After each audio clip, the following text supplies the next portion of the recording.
در قصر فرهنگ سوغدیان مرکزی ولایت سوغد شهر خوجند دور ولایتی آزمون نان و محصولات نانی تحت عنوان نان شدم شایسته هر خان شدم با شکوه و شهامت خاصه برگزار گردید. آزمون مذکور جهت اجرای بند 27 جدول برگزاری فستیوال نمایش عید آزمون و عنعنه و هنرهای مردمی در تاجیکستان برای سالهای 2019-2021 که با امر اساسگذار صلح و وحدت ملی پیشوای ملت پرزیدنت جمهوری تاجیکستان امام علی رحمان روی کار آمده است دایر گردید.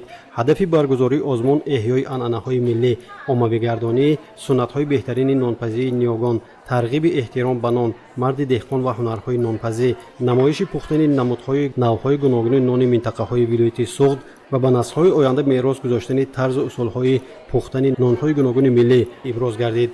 آزمون سه دوره را در بر گرفته دور اول در شهر و نواحی، دور دوم باشد در مرکز ولایت جنبست گردیده، دور سوم آزمون جمهوریوی می باشد. اعضای حکمان و اشتراکچیان از روی نامیناسی‌های مهارت آماده‌کنی نان و صفت آن، آگاهی از طرز پختن نمودهای گوناگون نان بهاگذاری کردند. آزمون ولایتی نان شدم شایسته هر خان شدم دور دوم از تمام مناطق‌های ولایت برگزار گردیده ایستاده است که همه غالبان دور اول از روی زیاده از 100 نمودی نان را در این میزها نمایش دادند و از روی 5 بخشی که طبق نظامنامه قرار رئیس ولایت به تصویب رسیده است در اینجا معرفی می نمایند.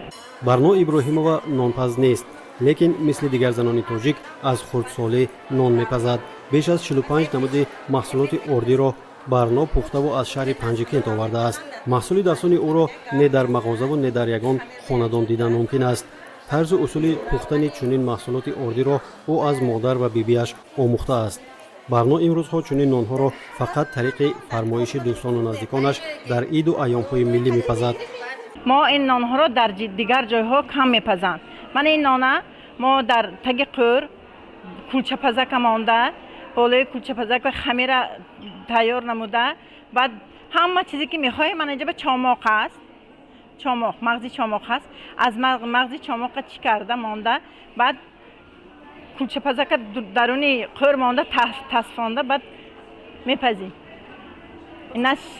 اینا نانی کلچه تگلابی میگوین، تگلابی میگوین. ما اینش نان دیگی، ما خمیره با روغن میشوریم، بعد دیگه میتصفانیم، علاوهش پست میکنیم، ثانی به مانده، بعد مولایم که پخته میگیریم میشه، علاوه پست نمیپزیم. این علاوه بلنبه میسوزه، بعد درونش نمیپزد. حاضر نکشوی دگر مغزش پختگی.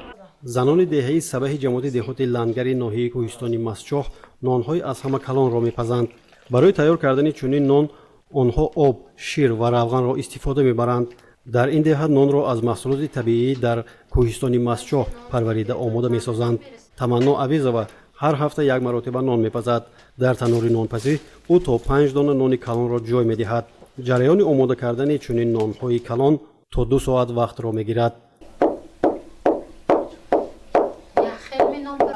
به مقدار زیادی اردی کشانیده نگاه نکرده در دهه‌ها و منطقه‌های کوهی آسیاهای آبی و استحصال ارد باقی مانده است. اودین علیف گندم را ارد میکند، به عوض کاری کرده‌اش پول نمیگیرد. او هنر اجدادی و آسیای آبی از گذشتگانش میراث مانده را قدر میکند و میخواهد فرزندانش در آینده این پیشه را ادامه دهند.